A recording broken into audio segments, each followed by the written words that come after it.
The Edmonton Oilers are getting set to face off with the Seattle Kraken for the second time in 6 days as the Oilers continue their 5-game homestand at Rogers Place.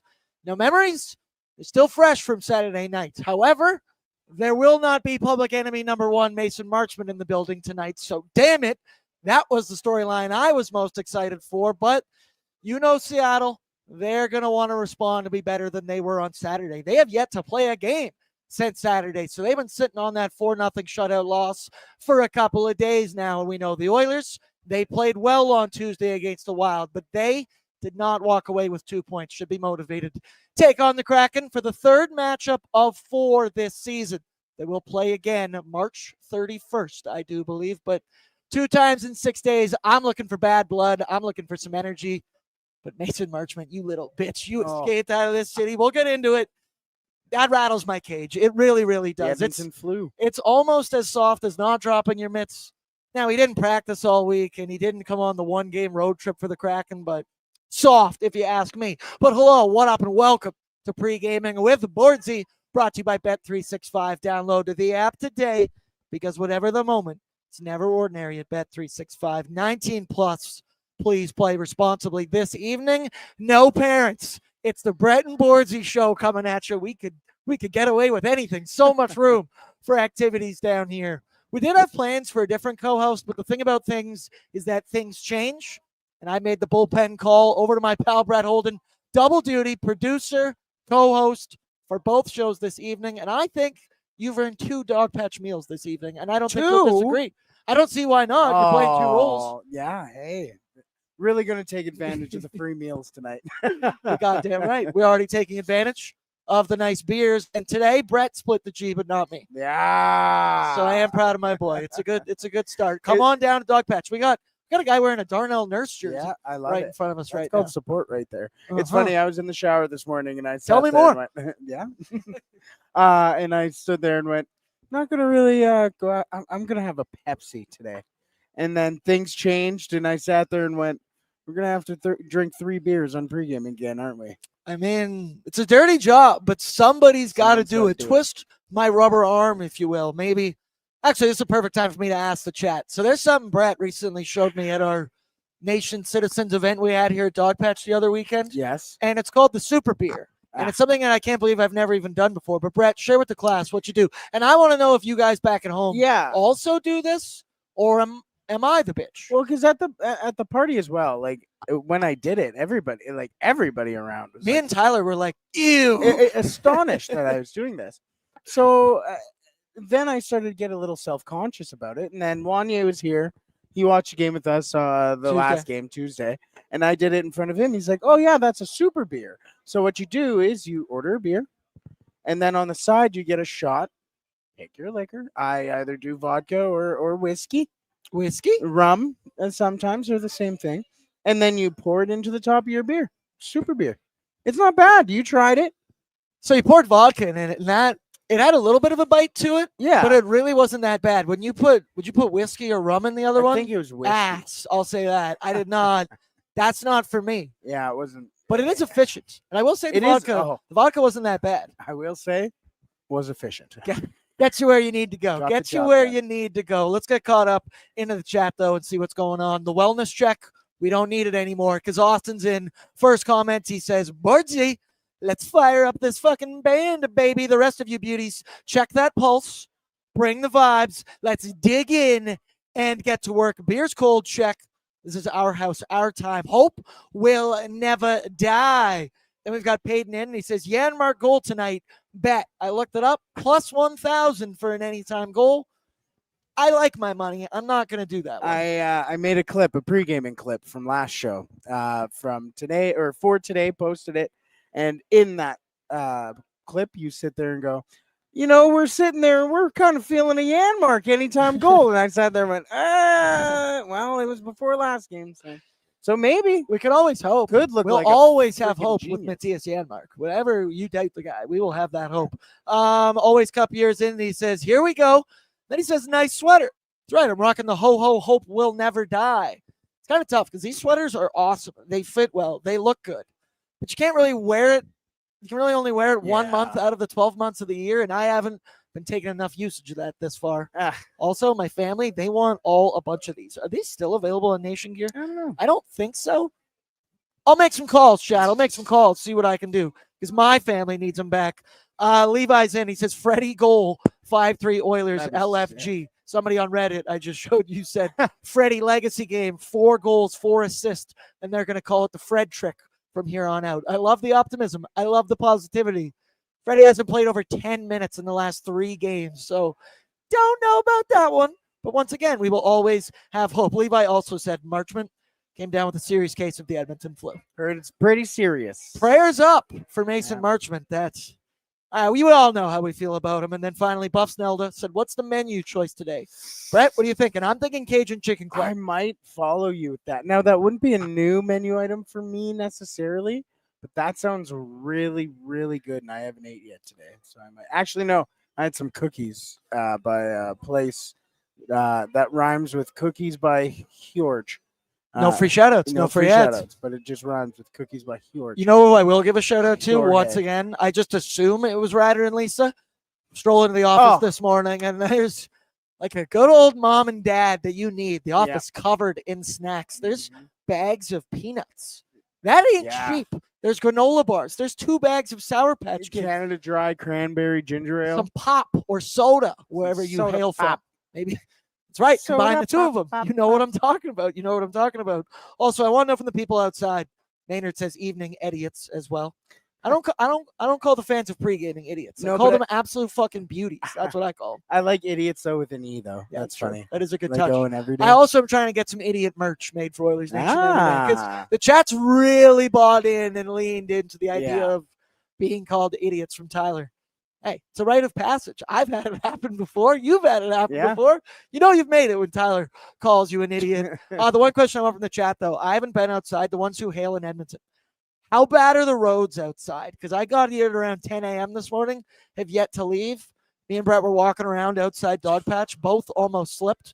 My roommate, my buddy, texted me, and he said he slipped twice on the driveway, Ooh. shoveling it. Gave me a good warning before I come home late tonight, so I do appreciate that. But let me know, because I'm a little bit nervous to get on the roads later on. The one bonus, there will be nobody on the roads later on Yeah, tonight. no. As somebody who is featured on Nate Newswatch one time for slipping and falling and becoming kind of viral around the school, don't slip. Be smart. Let's unpack that a little bit. Yeah. I don't Did quite I know not what you're show you talking this? about.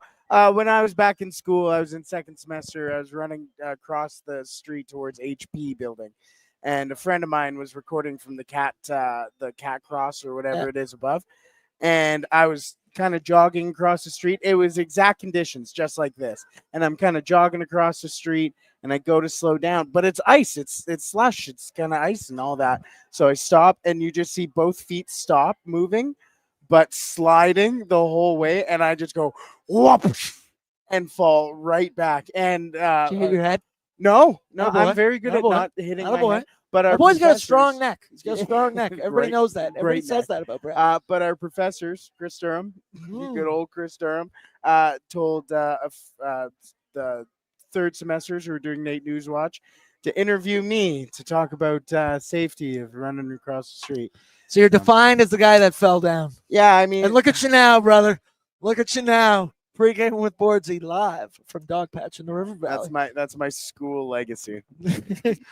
I don't think I have much of one. No, So there you go. I At did least a lot have of that. stupid shit. Yeah, there you go. Dude Guy 77 said semis jackknifed on Highway 43 all the way to Grand Prairie. Other people saying they're not great, Bordzy. Yeah, a little bit nervous, but that's a future boards kind of thing, and we will deal with that then. All right, back to the ice, back to the Edmonton Oilers, because that's what the folks are here for. Let's start off talking about that game Tuesday against the Minnesota Wild, because, Brett, it was one of the more entertaining 1-0 games that you will ever see.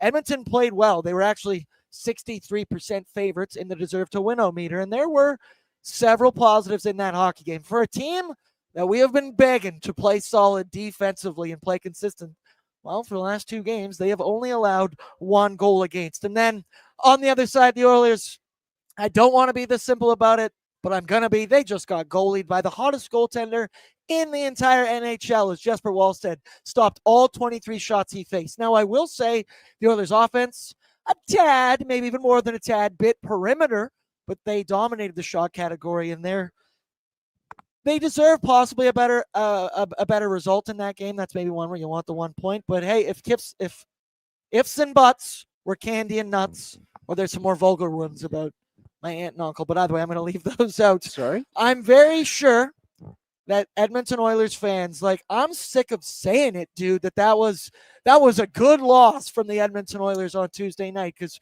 26, 27 games into the season? I've said that way too much, but there was a little bit of a moral victory in there. They played well defensively. They were in that game against a hot goaltender and the hottest team in the entire NHL. Brett, what'd you think of the effort in Minnesota after, a day or two to sit on it? Well, the best thing about that game is that it followed a shutout in Seattle. And again, you talk about how boring it is to consistently, and we can't keep saying that's a good loss. You got to build off of it. But hey, they won a game, and I'm going to keep saying it. But they also built off of the win. And yes, they weren't able to score, but they were very responsible in their own end. They played very well in front of their goaltender. The one that ends up going by is one that everybody sits there and goes, I wish we got that one back. But that happens all the time. It's not every perfect goaltender is going to save that, or not a perfect goaltender. I've also liked how the fan base kind of responded to that. I would say the vast majority was like, you do not put that on Stuart Skinner. Yes. It maybe was a bad goal, but he more than made up for that with everything else in that hockey game. Now, the thing that I do and am kind of concerned, and is a good thing as well, about this game is that, okay, you built from that 4-0 game against Seattle. Perfect. You went and had a 1-0 performance against a very good, hot team, against one of the hottest goalies in hockey right now, and I get that. That's a good performance. But then you have to go and play that team that you kind of started that to begin with, and they aren't even that fantastic of a team. You said that so nicely. Yeah, I know. So it's kind of tough to see where the building blocks really are, because it is the same team that you just beat 4-0, that you sit there and go, okay, like, how much are you really growing? How much are you really developing? So I think there's that in it as well. But if that's also saying if they do play well. Because if they then go and lay a stinker, you sit there and go, "Oh, what the fuck happened?" So the Edmonton Oilers are like a box that's of all chocolates. assuming things, go well. You never know what you're gonna get when you open it up. And I will say the Oilers and Stuart Skinner specifically have only allowed one goal in the last 120 minutes. And like I said, they've looked good defensively. They've been committed to clearing out the front of the net. The breakouts, while not perfect, there were some turnovers in that Minnesota game. The Oilers responded well, at least, to those turnovers and not letting things boil over and escalate and end up in the back of their net.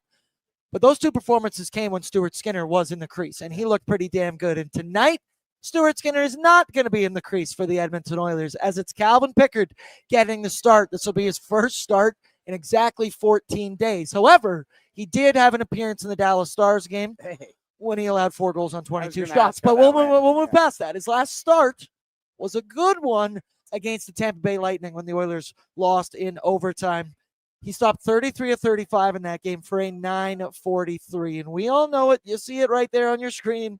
A .404 and an .847 save percentage is not ideal for one Calvin Pickard. But before that Tampa Bay game, felt like we were on Pickard's last life, his last legs, and he needed for his NHL career to have a good performance. And he did. And it's kind of quieted the trade Pickard, the wave Pickard, maybe more specifically, discussion that's been around online. But then, of course, in that Dallas Stars game, he allows 4. It's, again, tough in that one, because when Connor Clattenburg's the only player showing up out of your entire roster, a little tough to judge your goaltender, who has been struggling thus far. But in his last start, he was solid against Tampa. The noise has gotten quieter, but the pressure is still as big as ever. And I don't think the noise should be quieter at all. He had one. It's just because Stu's been playing better now. Well, yes, 100%. And even like you said, sure, he had a good performance against Tampa, but then he came back and got absolutely and then looked horrendous again. You just sit there and go, "Oh, okay, there it is." We were right. So I I know I've been a very staunch defender of standing by guys, and these are guys that go through. These are human beings, and I get that. There's also now we're sitting here in the prime witching hour, as you may say, witching hours. With shout out to Monroe St. Brown playing tonight. In regards to Connor McDavid's contracts here, if you don't win a Stanley Cup in these next few years with Connor McDavid in your lineup and on contract, No. I know. I hate it too. But that's a fact. And I know there's all this conversation about friendship or Stanley Cup. Fuck Stanley Cup. Fuck friendship. Stop. Like that's all. Like we have done friendship for so long, and we've had like guys like, and I've stood by the decisions of Darnell Nurse, and I'm not saying trade Darnell Nurse, and I know I'm getting on a bit of a tangent, but the you have to keep Darnell Nurse because he's on the best man or the groom's party of Connor and Leon. And I love Darnell Nurse. I think he's been a fantastic Oiler, dealt with a lot of shit that he didn't deserve. But again, another guy who just sits there and has been a product of being a best friend of the core. If it's with a lot of different organizations, they've moved on. And I think that's what needs to happen in the crease right now. They did what they needed to last year, and they did what they needed to the year before against Vancouver and Calvin Pickard in the playoffs and everything like that. But it's a what have you done for me lately league, and right now what you've done for me lately has been borderline nuclear. So it and not in a good way, like Connor, Leon, no. and Hyman together. No, in a bad way. Bad nuclear. Chernobyl bad. Chernobyl bad. That was not the one that I was going to go with, but yeah, that right, maybe not that bad. All right, maybe not that bad, but you never know. Yeah. Also, I got the football game on the phone right here in front of me. So shout out. It's a good Thursday night down here at Dogpatch. We do have 2 TVs set up. Maybe a little football, a little bit of Oilers. Now we're going to put football on the laptops. It's all about the oil down here at Dogpatch. Also, some people in the chat. Jeremy, man, I'm done with moral victories. They just got to win some games. This is shit or get off the pot time here for the Edmonton Oilers, especially the 5-game homestand that they're currently undergoing. This is game 2 of that 5-game homestand, and good effort against Minnesota. These are very winnable games against Seattle, against Buffalo, against Detroit, against the Winnipeg Jets without one Connor Hellebuck. I'm also getting sick of talking about moral victories and good losses. Makes my skin crawl. I do it on After Dark. We do it again the next day on Oilers Nation every day. Not doing well over here. Lauren's in. She says it feels like we go from one good game back to a bad game. So I'm hoping we don't continue that trend tonight. You know what trend I hope continues? Dogpatch filling up our beers the moment we are done. That's one thing. There's one thing you can bank on. It's the excellent service down here at Dogpatch. So coming off of the 1-0 loss to the Wild on Tuesday evening, Chris Knobloch elected to make a couple lineup changes, couple tinkering with the forward group, if you will. Most notably, the first line, as it will be, the return of Ryan Nugent-Hopkins to the top line with Connor McDavid and Zachary Martin Hyman.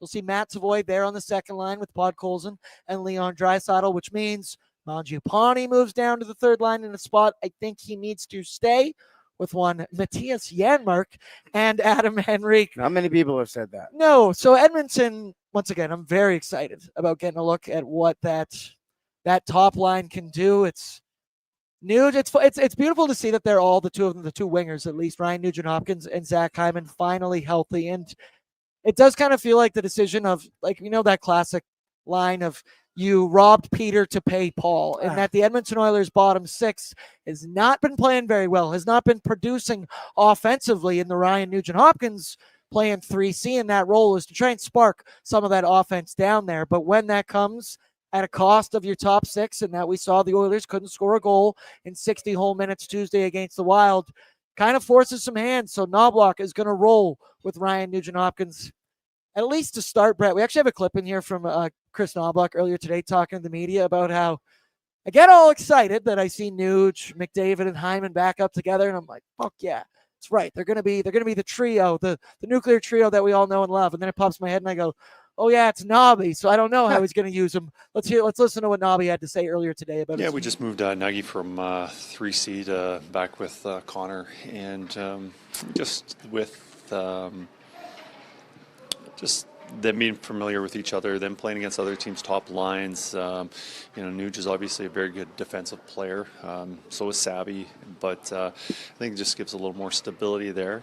And but like I said, we're going to see Ryan play some center, not be locked in at left wing through the year or even through this game. I just think it's nice for him to play in that position because I think he plays his best hockey in the middle. Ryan Nugent-Hopkins, jack of all trades, master of some, god damn it. But this will be the first game all season that we see the Nuge, McDavid, and Hyman at least all start a game on the same line together. And they have some good numbers over the last 3 seasons. Their 5-on-5 goals, 4 goals against numbers, 65-42 at 5v5, and then 17-7 in the playoffs. This trio, we know what you're going to get with them. I also like that Nob even mentioned the defensive capabilities of Nuge. And sometimes if maybe Connor wants to cheat a little bit, you can do that with Nuge out there on the ice. I love seeing this trio back together. They are crucial in Bordzy's bankroll tonight. I'll give you a little sneak peek on that one. I'm banking hard on the 3 of these going to perform together. Also up on the top power play, but the Nuge, Hyman, McDavid, that's a big storyline coming back in this one. Yeah, and to be honest with you, I really did not mind that third line with him, Janmark, and Henry, because especially when you looked at those top 2 lines, it's the top 6 will always be Connor and Leon, but that third line with those 3 was such a great defensive shutdown in theory, such a great defensive shutdown line for a team that really has struggled with shutting down defensively, really. But it's very nice to see him be able to slot back into that lineup. I am concerned about the bottom 6, and I like that. You rob Peter to pay Paul. Yeah. Went to Catholic school, didn't know about that one, so that's a good one. That's a Jesus thing, right? I think so. Those are very. I'm also not a big. Yeah. Let's leave it at that. I'm gonna drink my beer and shut the hell up. So I am concerned about some of the production without anybody really down there. But I think that's, again, the product of some of the injuries that you're getting. And really, the unfortunate thing is that the most dangerous guy in that bottom 6 for the Edmonton Oilers lately is Connor freaking Clattenburg. He almost scored against Seattle again in the following game and had a pretty decent chance against Minnesota as well. So, yes, I'm concerned. It will be interesting to see what happens, but this just means somebody has to step up. And these aren't dumb guys. If us sitting at Dogpatch in Riverdale, these are dumb guys. These are very dumb guys. 2 of us right here. If we can realize big tough guys, big tough guys, big tough guy, big strong tough guys, big strong tough guy. If we can sit there and realize that, those guys in the locker room know the bottom 6 that they need to step up. So it's just wait and see right now.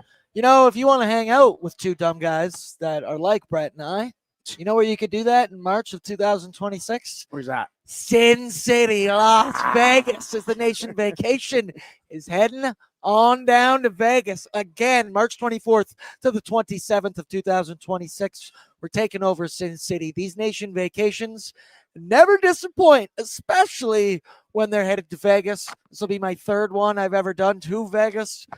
It's a blast. I have as much fun on these nation vacations as I did when I go with my friends in just our group of boys, and that is saying something. This will be my first nation vacation, so I can't wait. I've never been to Las Vegas before, so. Brett doesn't remember last year's Las Vegas nation vacation. I do remember all the things that went down, but it stays in that city, and that's good. It was an excellent, excellent time. So get them, nationgear.ca. It's going to be a blast. They're flying off the shelves right now, so if you are hesitating, stop hesitating, and you book it now and you get in there.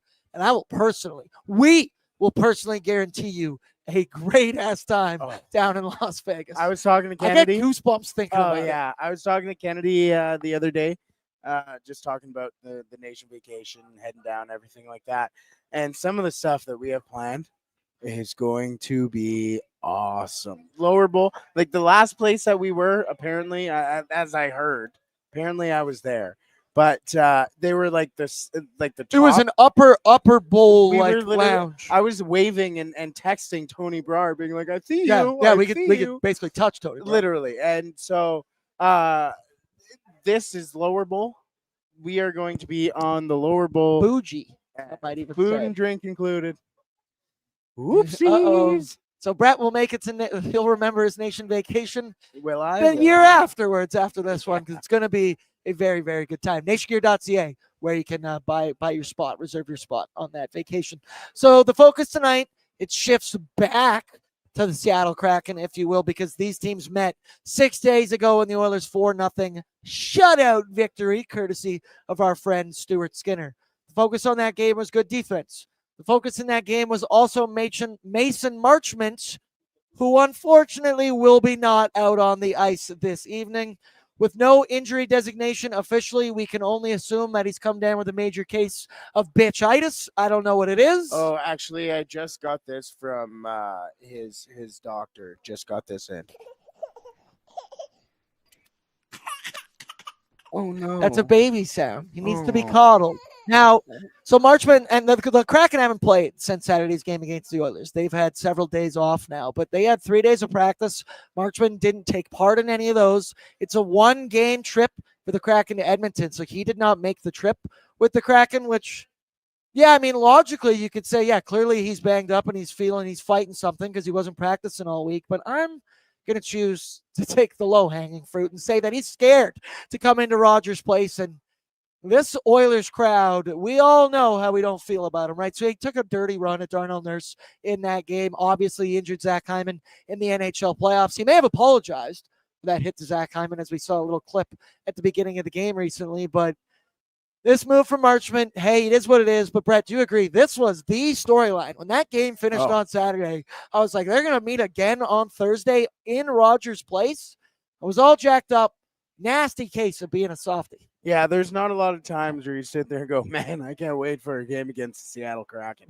And I've never said that. Yeah, this was one of the few times. And you know what? It seems like Edmonton and Seattle are kind of building a pretty decent, like, not rivalry, because we don't see them as a rival. I believe we're 13-4 all time. But quite often, these games against Seattle get pretty chippy. Like, I remember a couple years ago, what was that? New Year. It was like December 30th or January 2nd or something like that, right around New Year's, where they played against each other. And Dylan Holloway fought Vince Dunn, I believe. There's just a whole bunch of just snark all over the place. I could see, and now with Mason Marchment joining this team here, we've already seen it a couple times. There's history. It's yeah, I think it's the term that I recently learned from TikTok. I think Mason Marchment's being a little bit of a buffalo back bitch. Ooh. Sorry, mate. I actually think you're a very nice guy. I've heard a lot of very nice things about you, just for the memes. That's what we got to do. Maynard has his own theory here, and he says that he came down with a yeast infection. That made me laugh. Good. That made me laugh a lot. Marchment got bone spurs. I was going to say screw Marchment. And then Ryder's in the chat, and he says, Lisa is going to be so embarrassed when she has to deal with me in Vegas. Oh. Can't wait. Oh, she's yeah, when we come back as millionaires, Ryder, responsibly, 21 plus. Hey, courtesy of Caesar's Palace. She's going to be embarrassed with dealing with me.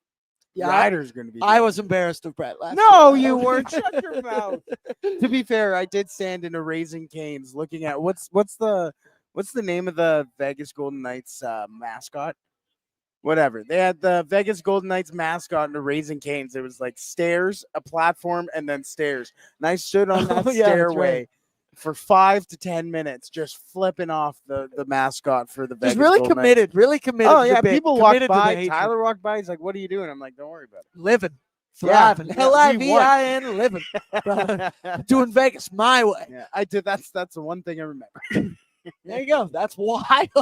But the Seattle Kraken, they are in a bit of a funk right now. So obviously we know they had a hot start to the season. They're the king of the loser point. They've had 10 games go past regulation so far this season, where I do believe they be 6-4 this year. But in that game against the Edmonton Oilers, they were shut out 4-0, but they were just straight up dominated at 5v5. The Oilers power play went 2 for 2. The Oilers PK goes 6 for 6 in that game, and scoring goals has been a big issue for the Kraken this season. There you see it on your screen. They rank 31st in the NHL in goals for per game. They are dead last in total goals scored on the season.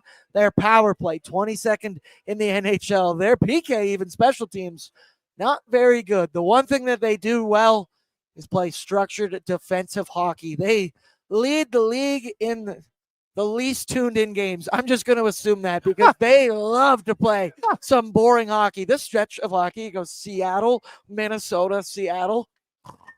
Are you shitting me, man, schedule makers? God. But the Kraken can't be taken lightly. Like we all know that, hey, they haven't had a good start to the season. The Oilers do have their number over the history of these two teams playing against each other. But this squad just struggles to score goals. So you have to think if the Edmonton Oilers continue to build on those building blocks of some defensive structure, playing well in front of their goaltender, you feel semi-confident in the Edmonton Oilers tonight in this one. You can't take anything for granted, but Brett, Oilers defense, much improved. Seattle's offense, fighting it hard. Yeah, well, I think the issue for the Seattle Kraken is that kind of from the jump, their first real top big prospects, Matty Beniers. I think the world of Matty Beniers. I think he is a very good young hockey player because I think he does a lot of little things right, a lot of things that players his age just don't do. I think he got injured kind of about a month into his first year in the NHL or something like that, where in that first month he was really like, oh, he should have been first overall. And then he got hurt, and ever since then it's kind of been But I think that was kind of the first mistake for the Seattle Kraken. Well, actually, maybe even the second mistake, because they drafted a guy who is so good two-way. He's not a star. And I think that kind of built the way that the Seattle Kraken team kind of is that he's not this guy who's going to put up 110 points a year and do that. He'll put up 50, 60, 70. And good. But that's how you started with this. You said he's a good young player. But they lack elite top end. And I think there's just been a lot of people fooled by the first season of the Seattle Kraken who made the playoffs. And Matty Beniers, the second overall pick, and looked really good and made this big climb in his draft year and all this. I just think now they're at where they're at Earth, and they're like, oh, that's where we should be. And it's going to take time for Seattle. I don't think they have a great organization, but you're seeing Lane Lambert hockey. I think that's the biggest thing right now. I was going to say the first mistake. With Brad Lambert hockey. The first mistake the Seattle Kraken ever made was leaking their roster to Frank Saravalli. Yeah. That was the first one they so did. Good times, good memories. Frank been in the news lately? Yeah. Not sure. Let's go now to our need-to-know information, courtesy of Willock Beef Jerky, because only the finest tasting meat products earn that Willock name, made from 100% Alberta beef. Their jerky is aged, seasoned, smoked, and marinated to savory perfection. They gladly fill orders of any size, and you can find their jerky, sausage, and other products out of their Leduc location. And for more information and to get your jerky on, head on over to WillhockBeefJerky.com. I remember waking up that morning and just like day of the draft and seeing the Seattle Kraken will be selecting Adam Larson tonight and just going, oh, okay, that's how that's going to go. Sick. I'm going to go back to bed. Well, I've been out on the Kraken ever since they started. Yeah. So we went through it earlier. We took a look at the Oilers lineup. Nuge on the top line. Savoy on the second. Monge on the third. Injury update. Still no Jake Wallman this evening. It sucks. He's working his way back. He skated with the team on Monday, but he didn't practice yesterday, so I don't know if there may have been a bit of a setback. Even whatever Nobby told me, I wouldn't believe the guy, so we'll leave it at that. We were told to shoot for this week. Maybe he can return Saturday against the Winnipeg Jets. Game 2 of a 5-game homestand. Winnipeg Saturday, Buffalo Tuesday, Detroit on Thursday, including tonight. These are 4 very winnable games for the Edmonton Oilers and could be a much-needed 8 points in the standings. This will be the third of 4 matchups between the Oil and the Kraken. Seattle won 3-2 back on October 25th. That was the same night as the Blue Jays losing Game 5 of the World Series, possibly. Either way, they lost, because I remember losing every single bet I placed that evening. And then on Saturday, the Oilers obviously won 4-0 on a Stuart Skinner shutout. I thought that was I thought it was like a Dodgers belt, and you're going to belt to ass. Wow. I don't want to do this, Brett. I don't want to do this. Edmonton 13-4 all time against the Kraken and are 6-1 all time at Rogers Place. Both Edmonton and Seattle, like I said, both teams have gone to overtime 10 times this season. Seattle, 4-6. Edmonton is a team that is 5-5. If you want an angle to bet, Leon has 30 points in 14 career games against the Seattle Kraken. 7 goals, 23 assists, as Brett pulls out his Bet365 app. Yep. And then Calvin Pickard going to get the start. Doesn't have great numbers this year. Doesn't have good numbers. Doesn't have numbers. I'll leave it at that. In his career, though, 2-1-0 against the Kraken with an 880 save percentage. But who said that? For the Kraken, on their side of the need to know, Brandon Montour was listed as day-to-day, but he did come on the road trip with the team. He aggravated something against the Edmonton Oilers in that game on Saturday. And then, as we know, no Mason Marchment. Nasty case of bitchitis this evening. So he didn't practice. He didn't travel with the squad, and we're not going to see him. Seattle, 11-7-6 record. They have 28 points compared to Edmonton's 27.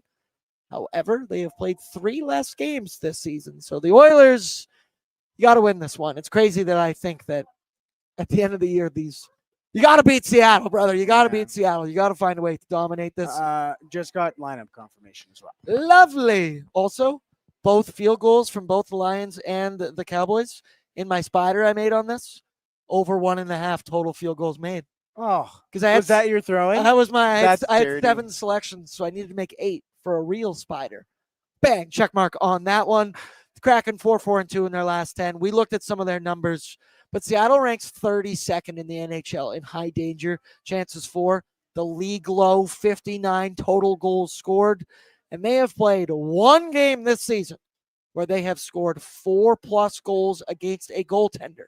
That does not include empty nets. They've had 1 game where they have scored 4 past a human being. Calvin Pickard, I know it's been tough, but I believe in you tonight that you can find a way to get this dub.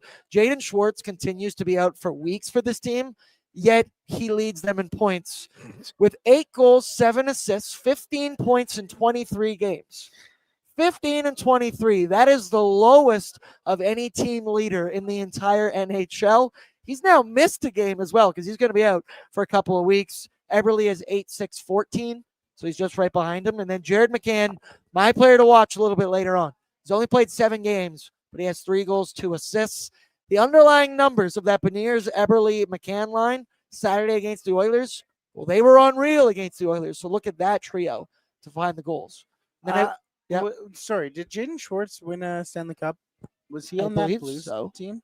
Good for him, because really, he has really carved out a career where you sit there and go, "Oh yeah, he's hurt again." Yeah, he loves getting hurt. I've seen him dropped in so many fantasy leagues over the year. Oh yeah, and he's not worth the IR designation. I loved young Jaden Schwartz too. I really wanted him to be somebody good, and I mean, obviously, he won a Stanley Cup, but I want to see how many 82 game seasons he has. For the Seattle Kraken, I'm looking at daily. He has 181. He had 24, 25. He had 81 games, so good for him. And then it's just 37, 40, 71, 69. Has he ever played 82? No, his closest was 81 last season. Better luck next year, Jaden. I just went through the Kraken. Maybe he gets traded and he catches up with the games. Becomes an Oiler. Yeah. I take everything back that I just said. We expect it to be Joey Decord. I don't know if I have full confirmation. Still checking daily face-off, and it says unconfirmed. But the Kraken haven't played in multiple days, so I would assume it's going to be Decord. For me and my storyline, you got to keep it rolling. The Oilers are 2-2-0 over the last 4 games, but it feels much better than just a 2-2 split. Defensively, specifically, they shut out the Kraken. They held Minnesota to 1 goal against. So find a way to keep building on that as well. And I really, really think if you play as well as you did Saturday against Seattle, if you play as well as you did Tuesday against Minnesota, you're going to win the vast majority of hockey games. And I've heard it a lot this year. But this might be the only time that I actually believe it. 5 games at home. We're going to start to build. And we've seen the Oilers play really – I always feel tough asking for a full 60-minute effort because that doesn't exist in the modern day NHL. But the last 2 games, we've seen solid 40-minute at least efforts from the Edmonton Oilers. The first 40 against the Kraken was dominant. The final 40 against the Wild was pretty damn good. So if they come out, support the puck, bring pucks to the net, own the middle of the ice, I think they should be in a good spot here tonight against the Seattle Kraken. What are you looking for? What are you watching for? My storyline is going to be open the floodgates. Safety? Oh. Whoa. Good, Dad. Whoa. Idiot. Mine's opening the floodgates. I just want them to score. And not even like score first, sure, whatever. I just want them to score early and in the first period at least, and just get that monkey off your back from that last game.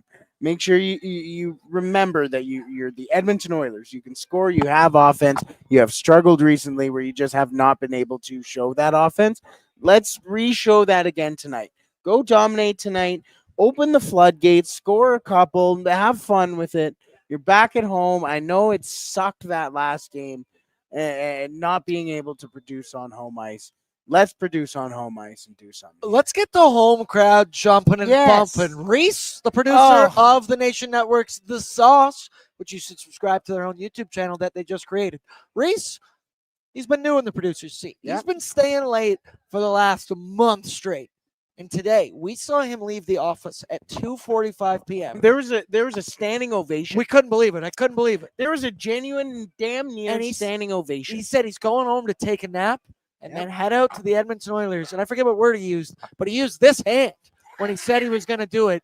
Give Reese a good performance. Please. Give Reese a point night. If there's anyone who deserves good things, it's my sweet prince. Let Reese, him show up at 6:45 or 6:30 in the morning, whenever he shows up here tomorrow, going hung as shit. I want him hung over his ball with a coffee and a water and whatever else he can find on the way back over here. Gatorade and something sloppy. That's what you do for a hangover. Something sloppy. Get a McGriddle with cheese and shit. And just make sure, you eat McGriddles and shit for breakfast? Special menu. And just like, how long has it been since that Rogers Place has just been bumping? Feels like a minute. It's also been a minute since the Oilers won in regulation. Exactly. So that could be a storyline for me as well. Just have that. Brett, we got to go quick here, so let's pull it up one more time. Confirmation for the folks at home. The home team lineup, though, brought to you by our friends from Oodle Noodle. Download the app today. Come on, once you sign up, you can earn loyalty points. They got the $2 deal. Any regular box, any premium box, for $2 extra, you get 2 green onion cakes, 5 spring rolls, or 6 deep fried wontons. That's a deal that you can't find anywhere else. Oodle Noodle, the GOAT. Pull it up for me, what we know it's going to be. Nuge, McDavid, Hyman on the top line, and then your second line, Pods, Leon, and Matt Savoy. And I like Savoy. I like him more with Leon Draisaitl than I do with Connor McDavid. I think the way Savoy and Leon can work the cycle game, I think it just meshes so much better together, in that McDavid's maybe a little bit more run and gun style type player than your Leon Draisaitl, and then you got Pods just clearing the fucking way for the boys. Third line, Janmark with Rico and Mangiapane. Your fourth, Trent Frederick with Curtis Lazar and Connor Clattenburg. Your deep pairing stayed the same. Ekholm with Bush, Nurse with Reggie, Brett Kulak with Ty Emberson. So it feels like, as much as we have been trying to avoid it for the last several years, like clockwork, the 2 words depth scoring continue to pop up with this Edmonton Oilers squad. And a goal from the bottom 6 tonight would be massive for the squad, as only one of the Oilers' last 13 goals has come without 97 or 29 on the ice. I repeat, 1 out of their last 13, which was a Connor Clattenburg goal against the Dallas Stars. Before that, shout out Tyler, it was Ekholm against the Florida Panthers. Now, as like I said, the move to take Nuge up out of the bottom 6 and put him on the first line is robbing Peter to pay Paul in the first line there, but you got to find a way here. I don't really expect much offensively from that fourth line of Clattenburg, Lazar, and Freddie. It's really just don't get scored on. Be energy guys, be energy shifts, be physical, be the aggressor when you're out there. But that third line, Adam Henrique and Andrew Mangiapane specifically. Adam Henrique has not scored a goal in 19 games. Andrew Mangiapane hasn't scored a goal in 13 games. These guys, they're no slouches. They're NHL veterans. They have put numbers up consistently in this league before, and they are more than capable. For the Rico side of it, yes, he plays a good defensive style game. I do think earlier to start this year, we were seeing more from Rico because Jay was talking about today on ONE. Like, this guy was a first-line player 2 years ago, and it's kind of just evaporated into nothing. And then Andrew Mangiapane, that's a dude who's been fighting it. People online clamoring for him to be benched, to be health bombed. We're kind of there, but we're not kind of there. He's just had some really, really ugly errors and turnovers. I said it earlier today on ONE. I think that comes when he's in the top 6. Mangiapane is a bottom 6 player on this roster. You keep him there, and he will surprise you because he doesn't have to constantly defer to Connor DeLeon, as we've seen everybody defers to Connor and Leon before. Bert, you pick it up when I'm laying down. That third line specifically, but the entire bottom 6. A goal would go a long way for a bottom 6 that's been fighting it offensively. Yeah, but I have to be honest with you. I've really liked what that fourth I line have has too. done. And that's why I said I don't need Like, goals from that. No, but they're 100%. But they're getting into scrums. Like, they're making the opposition uncomfortable when they're out there. And hell, that includes Lazar. Like, that's not just Frederick and Clattenburg going out and doing their thing, and then Lazar's just kind of out there going, "I'm happy to be out laser here." beams. He's got freaking laser beams attached to their freaking heads. He has been in the middle of them, and it really reminds me of, like, oh yeah, like Lazar used to kind of be a little bit of a piece of shit when he played for the Edmonton Oilers. Like, he scored 30, 40 goals or whatever he would score, and then he'd and mix it up, and he would smile in your face as he was doing it. Like, that's Curtis Lazar. And you sit there and you go, okay, I've really liked that fourth line. They've had some opportunities, and I don't expect them to score, but yes, they have had more opportunities, at least noticeably more than that third line. So it'd be nice to see those guys get going. They need to get them going. And tonight can be one of those games where, even going back to what I was saying, where you started this really nice stretch or whatever against Seattle, and then you played well against Minnesota, and now you get Seattle again. Well, that's good that that can be one of the positives, that you play Seattle again, because now that your bottom 6 guys can now start to get out of underneath the shell or whatever it needs to be.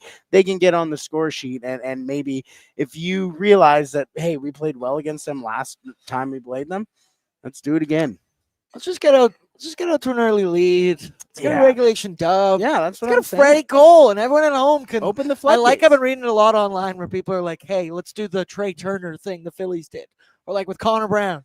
We got positivity. We got to build this man up because we have no other choice with this one. Sorry, when you mentioned Trey Turner, I thought you meant the Dodger. Sorry. No. Won a World Series. Philadelphia Philly at that point, right? Yeah, he was Philly. Either way, let's go. Let's go to the starting goaltender report, brought to you by Dogpatch, the very bar, the very restaurant, the very awesome vibe that we are inside of right now. I put up the Beatles' Lonely Hearts Club Band is my album of choice today because it's just two lovely souls of Brett and Bordzy down here at Dogpatch. Come on down. We're going to be here all season long. We joke about this all the time that me and Brett get 2 to 3 date nights a week down here. We get one on Tuesday. We get one today on Thursday. We get one again on Saturday. We eat like goddamn kings down here. I get more date nights with you than I do with my girlfriend. Me too. Yeah. I wouldn't have it any other way. No, goddamn no. For the goalies, pull him up. So I still don't have official confirmation it's Decord, but it's going to be Joey Decord. I'm willing to say that. There you see it on your screen. Decord 754-268-902 with 2 shutties. And then Calvin Pickard's stats, we don't need to actually verbalize because I frankly don't want to talk about that. It's his first start in 14 days. That start against Tampa stopped 33 of 35. Like I said earlier, the noise got a little bit quieter. The pressure hasn't. You say the Edmonton Oilers are a box of chocolates. You never know what you're going to get. Calvin Pickard is the box inside of the box. Could be a boat. Could be a lump of coal. You never know what it's going to be. Could be another Calvin Pickard. Could be another Calvin Pickard. Brett, let me guess. I want you to guess right now. Is Liam tomorrow going to be thumbs up, thumbs sideways, or thumbs down? Oh, on Calvin Pickard? On Calvin Pickard. I'll say sideways because the Oilers are going to get the win, but I don't think he's going to play well enough. That makes sense. I'm gonna go at that. I didn't give you this option, but I'm gonna tick it up just a little bit. Oh, up. I'm going 885 plus save percentage tonight from one Calvin Pickard. And then the guy on the other side is one Joey Decord. I believe We got some graphics for Decord here as well. So we didn't get Liam Orban on Oilers Nation every day earlier today, but damn it, we're still getting the goalie scouting report. Look at those ear numbers. Left ear, right ear, 60%, both of them. He has allowed one goal to the direct center of his chest. And then you look, low blocker, 81%, low glove, 83%, 5-hole. So Joey Decord is beatable, and we saw it Saturday. Leon got a goal, Nuge got a goal, Hyman got a goal in the most Zach Hyman way possible, and Connor McDavid scored a goal as well. Joey Decord, I believe he's a friend of our pals at What Chaos. Yes, he is. So he's therefore a friend of us. I also believe Washboard Abs, question mark? I'm pretty sure. Oh, yeah, right? Washboard is an understatement. Shout out. I Get think your that's laundry right. done if you're down at Rogers Place tonight. Let's go now to the away lineup brought to you by the Jasper Pond Hockey Tournament. Did you know Cabby lives in Calgary? What? So That's Tyler, when he unfortunate. mentioned it today, he might have to make an appearance in the Jasper Pond Hockey Tournament. He said Yeah. he's never been to Jasper. What? That's wild. He's got to get out there, and you got to get out there. We damn it have to get out there. January 23rd Please. to the 26th. I want to go so bad. Let me go. The I wanna kids go. want to be let out. We want to be, Please. once again, we'll do pre-post game. We'll hang out with whoever wants to make a mosaic team. It's going to be an awesome weekend. Always looks like an awesome weekend, but I wouldn't know. Maybe one day. I always Maybe get one to day. see all the social media posts. Okay, we got to go quick Sorry, here. I'm Seattle sorry. lineup. I just They've get heard to us be bitch. They've Sal. heard us bitch enough about it before. Seattle lineup that we project this evening. Your top line, the one I'm worried about: Jared McCann with Matty Beniers, former Edmonton Oiler, current Seattle Kraken captain Jordan Eberle. And then your second line, Yanni Neiman with Shane Wright and Capo Caco. Your third line, Berkeley Catton with Chandler Stevenson and Eli Tolvanen. Your fourth, Ty Cartier with Freddie Gaudreau, who got pumped by Connor Clattenburg on Saturday night, with Ryan Winterton to round out your forward group. Your deep pairings, Vince Dunn with Adam Larson, Ryan Lindgren with Brandon Montour, who we expect to be in the lineup, day-to-day aggravated, but he did make the trip, and then Jamie Alexiak with Riker Evans. So, Brett, that top line for me, McCann, Beniers, and Eberle, they had unbelievable analytics in a 4-0 shutout game. They were 7-0 in scoring chances for when they were on the ice at 5-on-5. 4-0 at high danger chances at 5-on-5. They had an expected goals for percentage of 92.38 in 3 minutes and 48 seconds of time on ice. Coach then switched up and he put Marchman in that role, which was a little bit weird. But for me, Jared McCann is the biggest X factor on this team out of anyone. He's been getting revved up since returning back from injury because he only played a couple games to start the season, got injured, was out for over a month, and then he made his return against the Stars and then the Edmonton Oilers. In the 7 games he's played, he scored 3 goals, has 2 apples, he has 5 points, but he's been the de facto franchise leader in points since the Kraken ever existed. I think he's a little bit of the motivator, the leader in that squad. I know Eberle wears the C, but Jared McCann, that's my player to watch tonight in this hockey game. He's the only guy in Seattle that gives me a little bit of, man, I like that guy to be an Edmonton Oiler. I guess Marchman, but he's a bitch. We've covered that. Chris Pie 5, if you can tell me where the Seattle Kraken picked Jared McCann from. No idea. What team? The Toronto Maple Leafs. Oops! You can have Troy Steiner. Yeah. Oops! They traded for him so they could expose him to the draft. So that's a mistake. No, Jared McCann has been an absolute, like, that's what I love about these expansion teams, where they can just have so many guys who can go out and become those stars. Marcia So, Riley Smith, like those kinds of guys in Wild Vegas. Bill Carlson. Yeah, exactly. 100%. So, like, seeing Jared McCann become the guy in Seattle is very nice to see. My guy to watch is Berkeley Catton, top prospect for the team. I really liked him in his draft year. One of those guys that I watched intently. And unfortunately, he did go to Seattle, who has had a little bit of a hit and miss with their prospects. But a guy to watch is Berkeley Catton, not only for tonight, but in his career as well. Also, Jameer Gibbs, Tutty. Hey, Cowboys keeping it within 7, though. Gotta love that for no particular reason on Bet365. Love of the game. Bo's also in, and he says Jared McCann. Hell yeah, brother. Hell yeah. Also, there's still any Bud Lights upstairs? There's 2. Nice.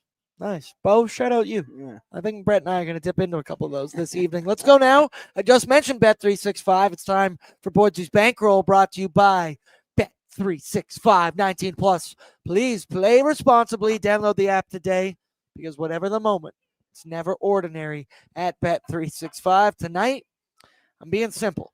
So I went 3 for 3 against the Kraken. You were not here, Brett, so. No, but I also hit my spider that day too. That's right. You texted me and we were both having a little Yeah. celebration. Sunday was kind of tough for the Boardsman. Boardsman didn't get paid on Sunday, Nope, but me tonight he's looking to get paid. Pull it up with a bankroll this evening. We're just going top line dominant. So that's why that little clip when Navi was like, well, Nuge will play a little center, a little wing. I was like, I already placed that bet. Navi, you can't tell me that now. But the first option is a Nuge 1+ points at minus 180. He's a point per game guy this season. Yep, I believe he now would be 18 and 18. And then your second option, Connor McDavid, sticking to it. You put a plus sign next to McDavid, 2 points. I smashed that. I'm consistent in it. So I like that. And then Hyman, 1+ point for minus 140. When you play all three of these together, that is plus 230, courtesy of our friends from Bet365. Bert, do you think that's a good bet? Am I being too simple with this bet? Because I don't think I am. The last game, Hyman had a goal and assist. Nuge had a goal and assist. Connor had a goal and assist. Leon had a goal and assist. I just did 5 in that somehow. I don't know how I fucked that up. But I know obviously it's not going to be a repeat performance. Seattle's had plenty of days to work on things and sit on this one. But You never know. Nuge, Hyman, McDavid back together at last. I'm riding with them for the fun.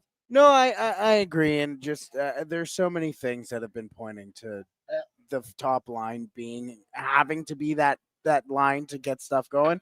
So no, I they think need you're them very- to do Yeah, this. I think you're very in line to do so. So nope, I'm behind you. I think my favorite probably still that 97 2+ points, mostly because it's also on my my one. Tell the 2, folks about it, 3, Bert. Why don't you 4, tell the folks 5, about it? 6, 7.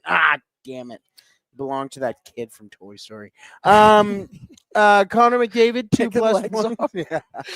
It's only 7 legs. McDavid, 2+ points. Leon, 2+ points.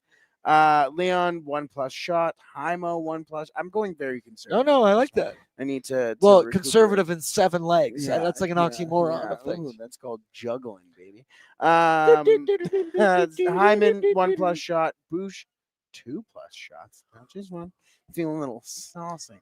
Darnell, 1 block shot, and Matthias, 1 block shot. I just want to see. What is that all together? We just need to get a couple. We just got to get numbers on the board. Plus 525. Can you share that with me? Yeah. Can you share that with me? One of the great features of Oh. Bet365 that me and my Oh. buddies now use in our group chat, it will send me the actual bet slip. That's cool. And then I just click it. It opens up my app and it fills out the whole parlay for me. What? And I just got to put in the money. Oh, that's I told you that genius. one that I hit for $10 into Oh yeah. $1,000 was my buddy Hatch. Just cooked up the parlay, sent it in the group chat. I didn't do any research. And you're like, I I'll just smashed it and then became cool. a winner after that. Oh, that's a great There's only feature. before that bet and after that bet. I wish I knew that before. My buddy Daryl cranks on Bet365, so might have to follow. Pause him at cranks. My buddy Daryl just cranks. My buddy Daryl. Score just cranks. prediction Hey, shout out Daryl. anytime. Yeah, shout out Daryl. He's a good Daryl. guy. He's Hey, a good dude. Good looking dude. Yeah, handsome. No, hell yeah. Daryl cranks. Takes one to know one. Daryl cranks. Yeah. Daryl Cranks. That's his middle name. Final thing, score predictions, anytime goal scorers, throw them in the chat. Brett, I believe the over-under in this hockey game is set at 6 exactly. Let me ask you. Let's start with that. You going over or you going under 6? We're going over. I'm gonna say. I'll say 5-2. I think I wanted to say 5-1, but I just don't know if I just got bigger on the 1 goal. I'm gonna give you 5-2. I'm gonna give you a trick here because I asked for over under 6 goals. Yeah. A push. There's gonna be exactly 6 goals. Oh, 4-2 for the Edmonton Oilers. Such a Calvin Pickard win kind of stat Yeah. line. He'll see 24 shots. He'll stop 22 of them. Just be good enough. Keep kicking this whole goalie thing on down the Yeah, road, and the yeah. Oilers. The The power story play. of the Oilers season. Exactly. With injuries, whether it's goaltenders, kick it whatever. down the Deal with road. it later. Yeah. Future Aaron can deal with that. But I'm going 4-2. And you know what? It's a Zachary Martin Hyman anytime goal kind of night. Back on home ice. I like the Oilers power play. Obviously, let me rephrase. I love the Edmonton Oilers power play against the Seattle Kraken. Penalty kill tonight. So again, they will be motivated, but I'm going 4-2 for the Oilers with a Zach Hyman anytime goal. And that'll do it for us on Pregaming. Brett, we're below pace. We only drank 2 beers on this show. I know. Hand up. We'll be better. Accountability. That's what we do well. Wait. I want to hear the studio audience yell at me and say, dude, Dogpatch. Still got some seats available down here. And a nice Darnell Nurse jersey going on over there as well. It's going to be a good one. Throw down your courtesy like on your way out. Means a lot to me. Make sure you're subscribed to the ON YouTube. Then go and subscribe over to The Sauce, as they have their new own YouTube channel, and we need to help them out. Also, tomorrow, tune into Oilers Nation Every Day and The Sauce, because I have created a Family Feud survey that I'm sending out in The Sauce's chat and the Oilers Nation Every Day chat. I need 100 survey participants. So I can go survey says. Been thinking about even outfit choices to try and look like Steve Harvey. Not the one that comes to mind immediately, but I'm thinking big, flashy suits. It's going to be a good one. I love you all. Me and Brett will be live for Oilers Nation After Dark right at the conclusion of the Edmonton Oilers game tonight. Good luck on the Bet365 Battlegrounds. I love you all. I appreciate you all. And we will talk, hopefully, about an Edmonton Oilers win in a couple of hours. Chat then.